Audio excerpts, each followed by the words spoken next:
Nigerians have been selling drugs, doing online fraud, doing a lot of things, destroying the life of South Africans, releasing videos that undermine the women, that undermine the country. And I have been crying, please guys, let's stop this, let's stop this, let's stop this. And what did I get from the Nigerian community? Insult and threats to my life. They will even come on a public platform where there are South Africans gathered. They will threaten my life to undermine the South Africans, to show that your law means nothing here. We can kill anyone we want to kill and nothing will happen. They threaten my life to shut up. I have seen how my brothers have destroyed South Africans in this country. I cried.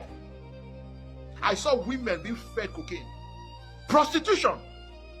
I have seen boys that was sane in their head, intelligent boy becoming toxics, becoming homeless people, not because they have mental problem, because of drug abuse. And most of these crimes were perpetrated by our people. I tried to raise an awareness, and what did I get? Death threats, insults. And all these crimes, South Africans, they stayed in their country, they endured. For how many years? They endured this pain, they endured insults. BBC did not carry it, CNN did not carry it, but immediately they decide to take to the streets and protest. Now every media outlet is carrying it. Xenophobic attack in South Africa. Xenophobic attack in South Africa. Where is our conscience? How hypocrite we are. When a particular people decided that, oh, they are tired of being visitor in somebody's house because their couch and their coffee table is not comfortable. They have a better coffee table in their own house. Let them bring it. They bring their own coffee table from their own house to the house of their host. Disrespecting the host, saying that what you have is not good for us, good enough for us. What we have is the best. And you brought your culture and tradition. Nigerians, I want to give you a perspective. You come to a country, you take over an abandoned building, which you deemed abandoned. You force all the residents in that building out or to pay you rent, not the landlord, you. You threaten the landlord with violence so that you can take over this building. Eventually you do. You then bring one drug in called cat. You bring another drug in called cocaine. You bring another drug in called fentanyl. You bring another drug in called naupe, which is heroin. It's heroin cut down. You bring methamphetamine into this country. You supply anyone that wants a taste, even as young as 12 and 13. You create drug addicts through these young girls, and then when they owe you too much money, you tell them they can pay with their bodies.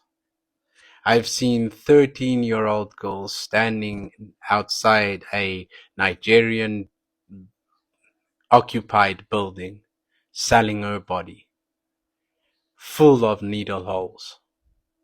And you have the audacity to come onto this app and try and make white people and black South Africans fight again against each other so that you can pretend that you are victims. Zimbabweans, you keep that ZANU-PF in power. You. No one else. You. You chased out all the white farmers. Now you don't have food security in your country because all the land that was taken produced nothing. Nothing. You kept the dictator in power for 42 years just to replace him with another dictator. You, Zimbabweans. Zambians, Mozambicans, Nigerians, all the same in my eyes. And then you want to play the Eswatini and Lesotho people against us too. The problem is, Nigerians, I know this pain. I lived through this pain. I know this pain very well. I know the feeling of trying to lock up everything of value because it might be stolen by your own sibling or by your own child or by your own grandchild. I know that feeling. I know that feeling of a mother having to bury her child because of Naiupe. I know the feeling. On social media, they like to spin all sorts of narratives of how privileged white people are and how this about white people and white people aren't affected. Until people like me come onto social media, real everyday South Africans. 9 years ago, I had to bury my younger brother. That was a Naiupe addict, and the reason why he got, how he got addicted to Naiupe is the dealer told him just to dip his cigarette, the point of his cigarette, into powder. He's going to feel something. And my brother, being very adventurous, growing up poor, you tend to go into different things like marijuana. And so he thought, hey, it's going to give me that. And all it took was that one hit. And 6 years later, I'm standing with a 9-year-old girl, a barely 1-year-old girl, and a newly made widow, trying to find answers.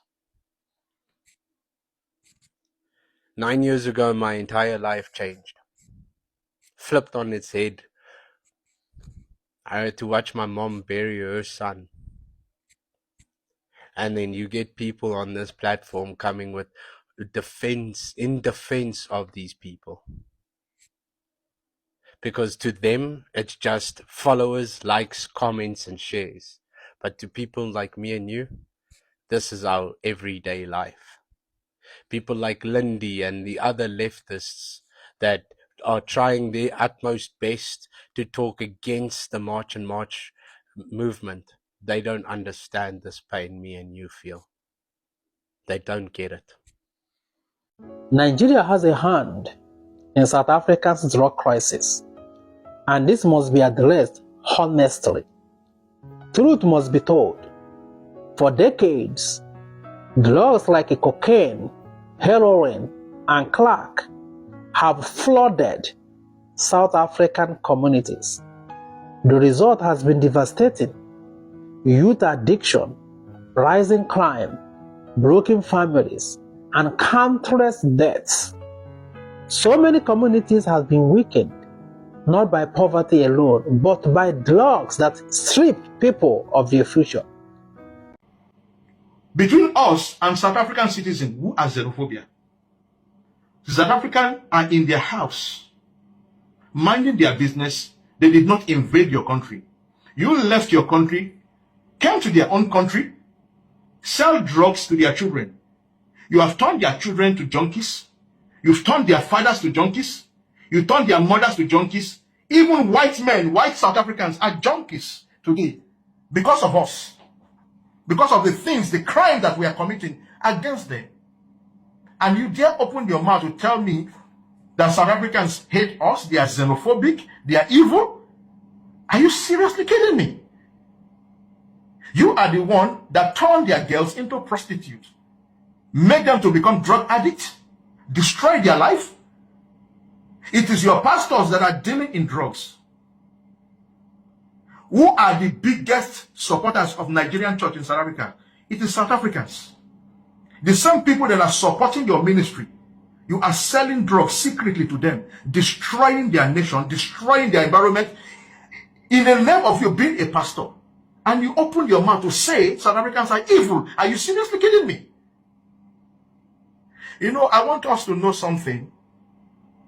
What goes around surely comes around. To those Nigerian pastors here in South Africa that are collecting tithe from these drug dealers and internet fraudsters, you are part of the problem. And I want to promise you one thing, that the God we serve will bring this karma on your children. Your children will become junkies. Your wife will become junkies. And to that Jeff, that punk that came, that is using a fake account, that is calling me a weak man. Your children will become junkies. Your wives, your families, they will become drug addicts. The poison that you people are spreading all over the world, it will become the portion of your family members. I am not doing what I'm doing for South Africans to love me. to accept me, what I'm doing. I want South Africans to start loving all foreign nationals again. To start seeing me, or to start looking for someone like me in every foreign nationals that are living in South Africa. We have wronged these people. We have failed them. We have destroyed their lives. We have disrespected them. We have disrespected their laws. The governments have been good to us. After our government abandoned us, their government accepted us into the country, even forced South Africans not to stop us from using their facilities. I want you to know something. Now, I want the world to judge after everything that I've outlined, after everything that I've experienced my country people do in South Africa. Who are the xenophobia ones? Because South Africa is the country that has been wrongfully labeled a xenophobic nation. I would like to urge all South Africans to go to the mirror, look at the mirror, and tell yourself, I am not xenophobic. Because the world has programmed your mind to think that you are xenophobic. And most of you have started accepting that you are xenophobic. You are not xenophobic. You are just soldiers fighting for your nations. The way you fought during apartheid, you are still fighting till now. And keep fighting. Don't allow anyone to sell drugs in your country. Don't allow anyone to destroy the life of your children. Protect your country, protect your environment, protect your children. You are not xenophobic. You are soldiers. I respect you, I hail you. Viva South Africa! Viva Dudula! Viva Soladi! You know how I got my first job in this country? When I came to South Africa, every single Nigerian I met was selling drugs. I said, what is this? I'm a child of God. I can't do this. I've never seen drugs once. I don't know how it looks. If you give me baby powder, the one you rub on baby's bum bum, and drugs, I would think they are the same. I don't know what is what. Everybody I met was selling all kinds of, doing all kinds of crazy fraud. I said I will not. And I went to start looking for job. All right, a quick one. I want to tell you something, that there's no smoke without fire. There is no smoke without fire. There is no way you people will be accused of these things that they're accusing you of selling drugs in South Africa, or they accuse you of human trafficking, and they accuse you of hijacking buildings. It cannot just be a mere accusation. There is no smoke without fire. You would have overdone it. I'm telling you, see, let me just advise my Nigerians, my fellow Nigerians in South Africa. Guys, stop selling drugs to kids. Stop selling drugs to anybody. It's a chemical, it's poisonous. Let's try to build the integrity of Nigeria. Ethiopia and Nigeria signed to repatriate those prisoners from Ethiopia to Nigeria to go complete their sentence in Nigeria through the Minister of Foreign Affairs, Honorable Mrs. Bianca Ojukwu. 136 prisoners. 135 were Igbos. Only one was Yoruba. Igbo people, call your people. We should stop tarnishing the image of Nigeria outside Nigeria, please. There is no smoke without fire, remember. These things, you've overdone it in the communities in South Africa. That's why the people came out to complain. They've condoned that attitude for a long time. You can't now blame them for being xenophobic now and Afrophobic. Those things are happening. There are some people misbehaving.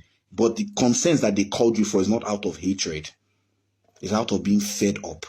Please, my Igbo people, stop selling drugs in South Africa. I know many of you will come out and call me out, but it's very funny that you know the truth. You hardly find a Yoruba man in that space or somebody from my tribe who don't travel. I am telling you, there is no smoke without fire. These people complain because they were tired. Peace and love, man. Don't play. Because if you play, you will learn the hard way. All right, so I just got to the South African embassy. In here is a flash drive and also some petition that they should look into a case of drug dealing and frauding in South Africa by a Nigerian and his friends. You know, I believe if we do in South Africa next, apart from London, it will give us a lot of money, because I have a lot of Yahoo boys and drug guys that are waiting for me to come to South Africa. They can die for me to come there.